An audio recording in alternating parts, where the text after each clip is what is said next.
everyone, welcome to part 4 of our Keith Haring inspired 3D people project. Today we are going to be doing our final step, which is painting. So I have my project here in front of me. It has the 2 layers of paper mache on all sides. So now I am ready to paint.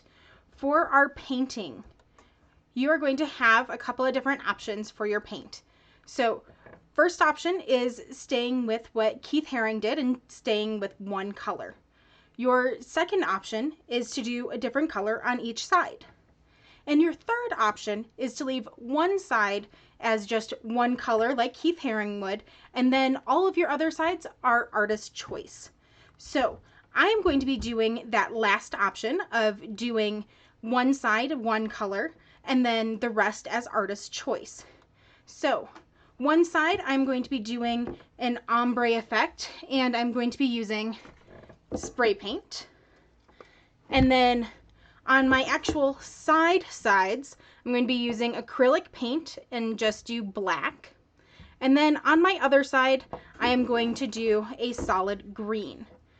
Now, you want to make sure that you have a plan for this. You don't need to make sketches if you don't want to, but make sure you have an idea of what you're going to go for, especially if you're going to do things like an ombre effect, or if you are going to try and do anything different than just a solid color. Make sure you have that plan before you get started. As I said, I'm going to be using acrylic paint for some of it and spray paint for the other. Both of them are great. The spray paint goes a little bit faster, but it is hard to get it in some of these little corners here.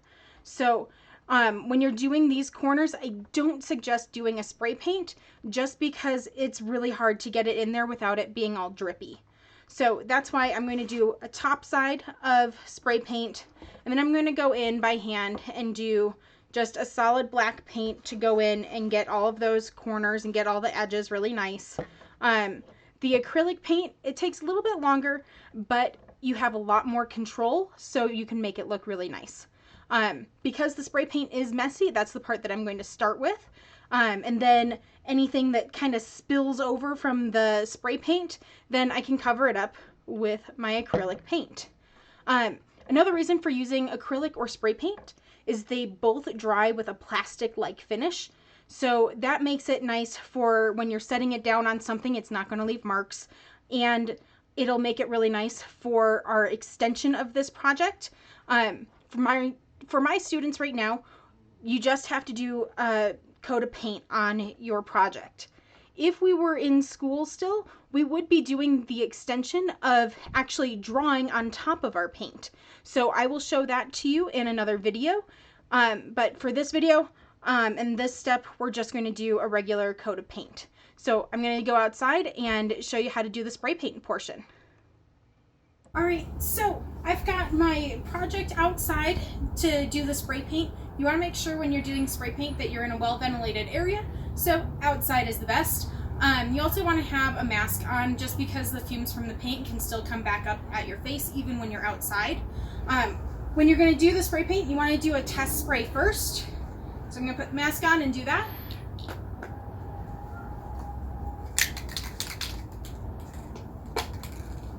So I'm just going to take a test spray off to the side and make sure that it's not coming out all lumpy.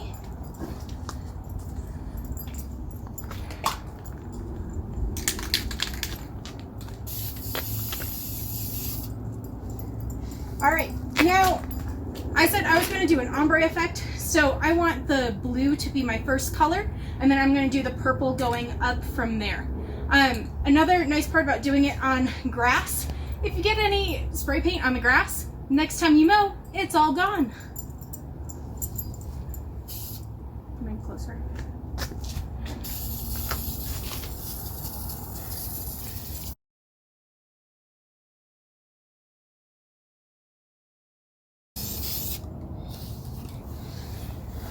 Alright, so I'm starting to see it build up on the edges where I had those different strips.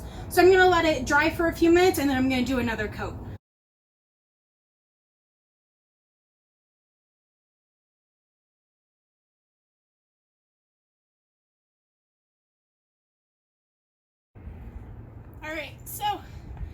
as you saw in the video, parts of it went white. Apparently this is an old can of spray paint. Make sure that you shake it up really well to make that color mix well. And as I was working, some of the edges of the different pieces of paper mache were starting to show. So I just made extra thick coat to try and blend that all together so I wasn't seeing those edges again. So my first color is done. Now I'm gonna try and work on that ombre effect and use my second color from the bottom going towards the top.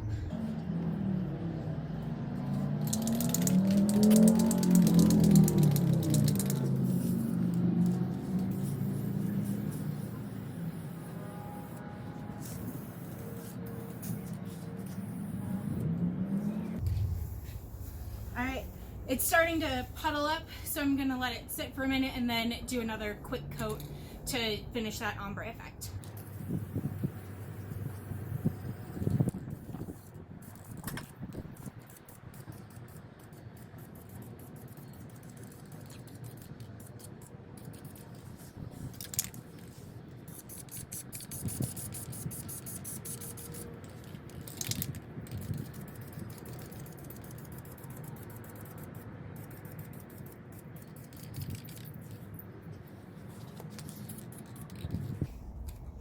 And done. All right, so this is how that spray paint turned out. It's nice and dry now, so I can paint the other side. And again, this is the side that I'm going to do as just a solid color, and I chose green, so I've poured out a little bit of green, and I've got my cup of water and a paper towel to dab off my brush. So I'm just gonna cover this whole thing. It may take a couple of coats, so I may have to let it dry in between and then just keep going until I can't see any more of this text.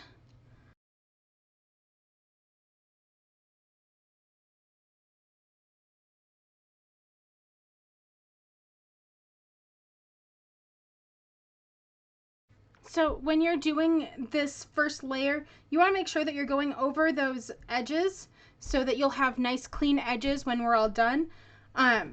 I chose to do these flat sides first because the actual sides of my project are nice and neat, and I can paint those cleanly at the end and cover up any mess ups from going off the edge of this flat side. So whatever is better for you, you can choose what sides to do first.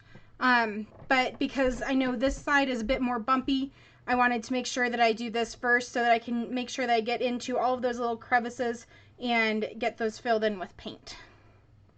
Doing it in this order also helps to make it easier so that I can go off the edges and be a little bit sloppier with this big painting.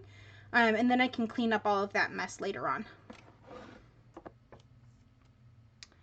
Always remember to let your last layer of paint dry before starting a new layer of paint. If you don't let that previous layer dry, when you're adding new paint on top, you may actually pull up the paint that was there before, and you're actually working backwards instead of adding more paint on top. So let that layer dry, and then you can keep adding more layers until all of the text and pictures no longer show. Also, make sure that you're not leaving any globs of paint anywhere. Those globs will take a lot longer to dry, so make sure you're brushing those out and spreading out those globs so that it can dry a little bit quicker and you can get to do more a little bit faster. All right, when you think it's dry, just give it a couple of taps in some places, and if it comes up wet on your fingers still, then that spot is not dry. But if you can tap on it and it is mostly dry, then you're good to go. If it's just a little bit tacky, that's still good, but you want it to just be dry enough that it doesn't come off on your fingers. Okay, now that I've finished with this top part, I can turn it over and work on the sides. As I said before, my plan is to do the sides with black. As you're going, if you accidentally paint on a side that you didn't mean to, if you get it quick enough, you can rinse out your brush and just have water on your brush, and then you can wipe away that paint and swipe it off with a piece of dry paper towel, and then it should be good to go. And as long as the paint is wet on top of a layer of dry paint, you should be able to erase it like that. All right, so now I've finished with my painting. I did the solid color as my green, and then my artist choice was to do black on the sides and ombre on the other side. So this is the stopping point for my students. However, I do have an extension for you if you have time for it, and that would be to add some of those Keith Haring figures on that plain painted side if you want to.